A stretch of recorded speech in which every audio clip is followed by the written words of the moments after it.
팽팽하게 안영환과 전유혁의 안전 빵빵. 확실하게 나가겠습니다. 월요일 순서 시작하도록 하겠습니다. 네네. 자, 그러면은 마지막 주제, 네 번째 주제입니다. 자, 한국당 네. 전당대 소식 한번 분석해 보도록 하겠습니다. 네. 아니, 지금 한국당 전대가 이게 과연 열릴 수 있겠는가? 박관용 이제 선대 본부장은 절대로 연기는 있을 수 없다. 네, 이렇게 네. 얘기하고 그러면은 그런 뭐 홍준표라든가 또는 오세훈도 할 리가 없는 거고 그럼 김진태하고 그다음에 황교안 후보하고 둘이서 이제 거의 네. 추대로 가는 거 아니에요? 이렇게 되면요? 이제 두 사람이 경쟁을 하고 모르겠습니다. 이제 내일이 한국당 전당대 후보 등록일입니다. 그러니까 내일 등록을 안 하면은 안 한 사람은 전당대에 나갈 수가 없는 것이죠. 그래서 이제 내일까지는 뭔가 연기를 하든 뭐 안 하든 결정이 나야 될 것 같은데 현재까지의 한국당 그 전당대 뭐 관리위원회인가요? 거기서는 네, 네. 뭐 연기 없다, 불가능하다라고 그렇죠. 이야기를 밝히고 있습니다. 그렇다면은 현재 이 순간까지의 상황만 본다고 한다면은 황교안, 김진태 두 후보만 나와서 두 사람이 결혼해서 한 명이 당대표가 되는 네. 것이고 다른 후보들은 보이콧을 한다라고 한다면은 이제 김진태가 되지 않을까요, 혹시?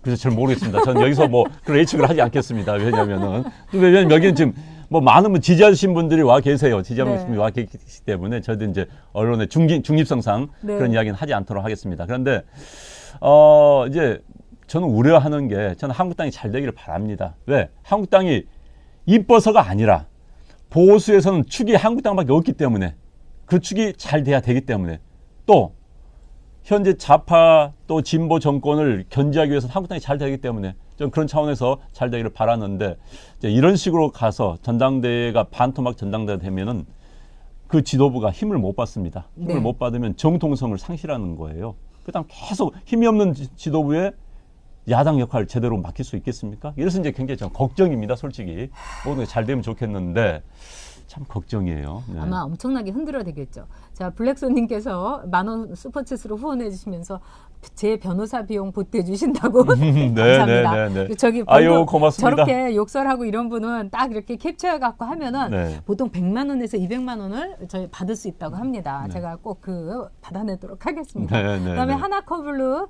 이 74님께서 25,000원 후원해 주시면서 정말 열심히 하겠습니다. 감사드립니다. 네. 그런데 저기 한국남께서 네. 좌파를 안심시키기 위한 한국당의 전략이다. 아유, 참 그렇게라도 네. 이 전략을 짰으면 좋겠습니다만 지금 이제 여기에 대해서 일단 판을 휘저은 거는 이제 유영하 변호사라고 볼 수 있겠죠. 네, 그래서 네. 황교안에 대해서는 전혀 이제 박근혜 전 대통령이 뭐 이렇게 좋게 생각하지 않는다. 이렇게 하니까 오늘 아침에 이제 박성민 씨라고 이 정치 컨설팅하는 분이 있어요. 네. 그분이 이제 라디오에 나와서 뭐냐면 이거는 유영하를 통해 가지고 박근혜 전 대통령이 다시는 정치에 개입하지 않겠다. 그러면서 나는 사면만 시켜달라. 이런 이제 신호를 보낸 거다. 그런데 저는 그렇게 생각하지 않습니다. 이거는 아마도 박성민 씨가 이제 잘 모르고 한 말인 것 같아요. 네. 또 유영하 변호사도 아주 정치적으로 볼 때 자신의 이 뭐라고 할까요? 이 계산도 다 하고 이렇게 네. 나온 거 아니겠습니까? 근데 문제는 바로 이렇게 해서 한국당 전대가 지금 판이 흔들리고 또 판이 굉장히 모양이 안 좋게 됐다는 거죠. 처음에 이제 그 황교안 그 후보가 들어왔을 때는 상당히 핫해 보이고 사람들의 이렇게 눈길을 많이 받을 수 있고 그래서 저는 좀 다행스럽게 생각했어요. 그러니까 저는 이제 한국당 전당대회가 정말 국민들에게 비전을 주고 네. 하트하고 정말 네. 그 전당대회 열기가 국민에 확 퍼지는 그런 네. 정말 재미있는 그런 전당대회를 되기를 바랐는데 그렇습니다. 제가 아주 원칙적 이야기 해보겠습니다. 전당대회에서는요 기본적으로 이제 당의 얼굴을 뽑는 겁니다.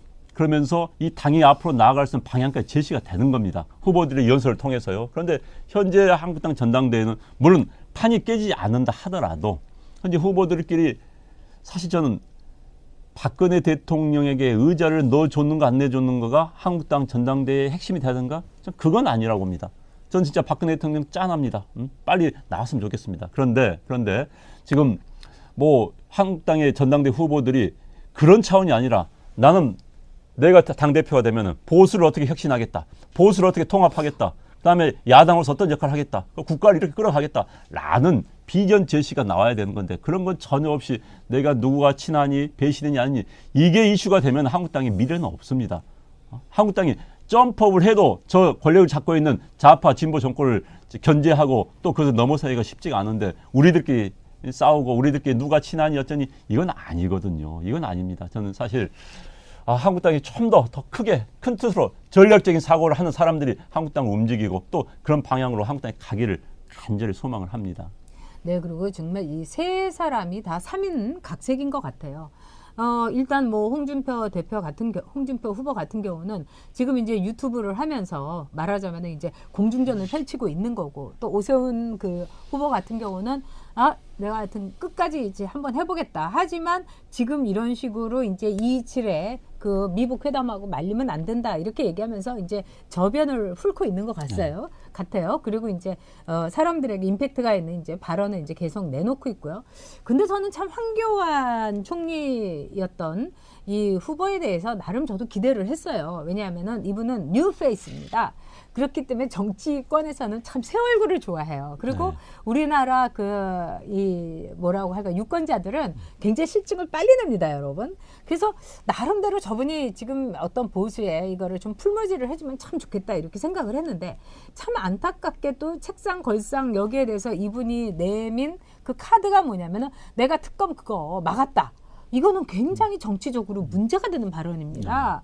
그래서 저분이 어떻게 저렇게 정치적인 감이 없는가. 이건 앞으로 두고두고 문제가 될 수 있는 거고, 그 다음에 또 그 친박이 아니다 이렇게 유영아가 얘기를 하니까 또 박정희 대통령 그쪽에 이제 가서 사당에 가서 막 이렇게 사람들을 만나고, 저는요 정말 앞만 보고 갔으면 좋겠어요.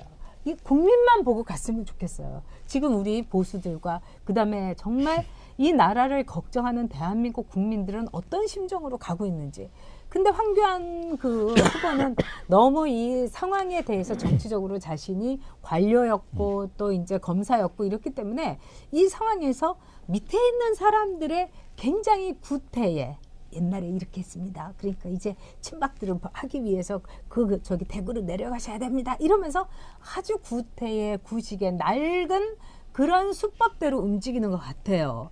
지금이 제4차 산업혁명 시대인데 완전히 이거는 1950년대로 회귀한 듯한, 그래서 황교안 총리가 정말 실망스럽습니다. 그러니까 앞만 보고 갔으면 좋겠어요. 이제 한국당의 경선 후보들이 네. 외부에서 이런 이야기를 많이 해요. 네. 지금 지지율이 좀 높아지니까 자기 버릇 못 버린다. 네. 그 다음 말이 중요합니다. 지지율도 자기들이 잘해서 그러나 여당이 속된 말로 실축하니까, 똥볼 차니까 그래서 높아진 건데 자기들이 잘해서 그런 것으로 착각하고 있다. 네. 저는 그 말을 한국당의 핵심들이 들어야 된다고 생각합니다. 자기들이 잘한 거 하나도 없어요. 그럼요. 자, 여당이 워낙 속된 말로 실축을 계속 해야 되니까 지금 이제 상대적으로 올라갈 뿐입니다. 그러나 제1야당이 정말 보수를 근거로 하고 있는 제1야당이 단독 야당입니다. 보수 진영 내에서는 그 야당이 아직도 지지율 30%를 못 넘고 있다. 이건 과거에 무슨 찻대기 하던 그 시절 이후에는 없었던 상황입니다. 기본 30%예요. 기본. 거기다 40% 50%까지 가는 정당이 이걸 했다는 것은 반성을 해야 되는 겁니다. 그런데 이제 여기서 지금 너가 어쩌니, 내가 누구 친하니, 배신했니, 이건 아니고요. 이건 아니고요. 그다음에 전당대회도 판 깨지지 않게 해야 됩니다. 저는 이제 아끼는 마음에서 이야기하는 네, 겁니다. 누구를 그렇습니다. 지지하고 누가 네. 당선되기 1차원이 아니라 한국당 전당대 판 깨지잖아요. 판 깨지고 나면 이제 정통성이 없어집니다. 앞서 말씀드린 것처럼. 그러면 힘이 없습니다. 그 없는 힘 가지고 힘을 2배, 3배 내도 현재 좌파, 진보 정권 견제하기 힘든데 없는 힘 가지고 어떻게 하겠습니까? 반토막 힘 가지고 어떻게 하겠습니까? 그래서 좀 이번 전당대 제대로 해주기를 정말 간곡히 제가 요청을 합니다. 이 전당대회라는 거는 한국당이 내일부터 어떻게 하느냐를 묻는 거지, 한국당이 옛날에 친박이었냐 돌박이었냐 반박이었냐 이걸 묻는 게 아니거든요. 근데 과거의 소용돌이에 그냥 한국당의 전대가 그냥 폭 잠겨버렸습니다.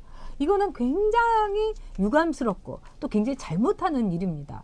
아까 김충렬님께서 그랬어요. 지금 이렇게 하는 걸 보니까 한국당이 정말 보수가 집권해도 제대로 할 것 같지도 않다. 지금 보수들의 마음에 상처를 주고 있는 거죠. 아니 어떻게 국민이 추스려 가지고 이뻐 가지고 밀어주는 게 아닌데 어떻게 이런 식으로 해가지고 깽판을 스스로가 치냐 이겁니다. 그러니까 이건 국민 가슴에다가 칼을 꽂는 거하고 똑같은 거예요. 과연 보수의 미래는 있는가? 과연 보수는 내일이 있는가? 보수는 꿈이 있는가? 지금 우리로 하여금 보수에 대해서 진짜 마지막으로 진절머리를 치게 만드는 것이 지금 한국당의 상황이다. 그리고 구심점이 없어도 너무 없는 거예요. 아마도 지금 아침에 안영환 원장하고 저하고 얘기하면서 웃었는데 참 지금 민주당이 뭐 야당복이 있다고 자기네들끼리 그랬다는 거 아닙니까? 그러니까요. 네. 네. 참 불행한 이야기입니다. 민주당 내에서 민주당 당직자들 우리가 말이야 그래도 딴복은 없어 야당복은 있어. 이게 들을 이야기입니까? 그렇습니다. 야당복이 있다는 이야기. 게다가 저는 유영하 변호사도 그런 발언을 할 때는 본인의 발언의 후폭풍이 어떻게 나타날 것인지 물론 본인이 계산하고 면밀 계산해서 했을 겁니다만 그 후폭풍에 대해서 보다 냉철하고 전략적인 판단이 필요하다고 생각합니다. 참 무턱대고 말을 뭐 무턱대는지 계산적인 모르겠습니다. 그 말이 과연 어떻게 영향을 미칠 것인지 그다음에 보수 전체 대한민국의 미래에 어떤 영향을 미칠 것인지를 항상 고민을 해야 된다고 생각합니다. 정치인이라면 네. 대한민국을 아끼는 사람이라면은 사실요 어떤 특히 정치판에 뛰어든 사람들이 사자를 생각하기 시작하면 끝도 갓도 없습니다.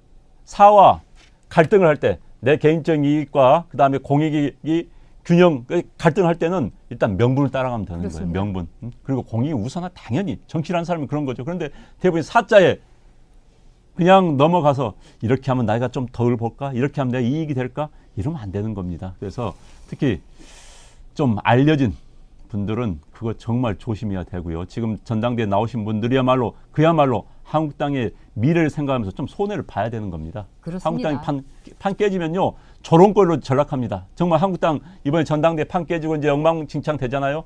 뭐 북미 정상회담이 어느 정도 성과를 거둔다. 그러면 이제 막 종전선언 막 간다면 한국당 존재감 없어요. 내년 선거 그냥 가는 겁니다. 그래서 정말 조직, 공동체, 나라 생각해 주는 후보들이 나와서 그렇게 행동을 해줘야 되는 겁니다. 네. 네.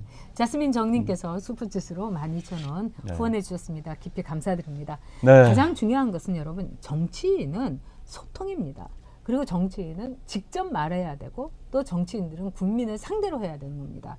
그런 점에서 문고리 3인방이라든가 또는 딸기파파님께서 얘기하신 서울구치소 1인방, 2인방 이제 우리 정치에서 그런 거 없어져야 됩니다. 그리고 한국당 전대에 나온 모든 후보들에게 우리 국민의 이름으로 요구해야 됩니다. 너 스스로를 희생해라. 누가 이번에 많이 희생하고 누가 많이 이번에 손해보는지 내가 알아주겠다. 그리고 치부책에다 적어놓겠다. 누가 희생하는 사람. 누가 희생하냐. 그런 사람이 진짜 한국당을 아끼는 사람이고 누가 물러나느냐. 이런 것이 또 보수를 아끼는 사람입니다. 희생하고 물러날 줄 아는 큰 판을 위해서 보수의 재집권을 위해서 자신을 던질 줄 아는 사람. 나중에 그 사람 다시 나오면 저는 그 사람 꼭 찍어주겠습니다. 네. 네. 자, 오늘 또 저희들이 4가지 주제를 가지고 진지하게 여러분과 이야기를 해봤습니다. 네. 참 이야기할 때마다 어쩔 때는 답답하기도 하고 또 여러분들 댓글 주시는 거 보면 네. 힘이 나기도 하고 그렇습니다. 저희들이 1시간 내내 왔다 갔다 합니다. 네. 그러나 나라를 생각하는 마음, 우리 공동체를 생각하는 마음만 가지고 저희들이 하고 있습니다. 네, 그리고 이 나라 우리가 이대로 포기할 수 없습니다. 그럼요. 여러분. 네. 우리도 무슨 한이 있더라도 저 사람들 좌파 정권 종식시켜야 되고요. 네. 보수 정권 우리가 되찾아야 됩니다. 자, 여러분, 그러니까 이렇게 춥더라도요. 잘 드시고 씩씩하게 우리 그날까지 꼭 함께 뛰어가도록 합시다. 여러분 오늘 감사합니다. 네, 감사합니다. 네, 네, 맞점하세요. 우리가 네. 대한민국입니다. 네.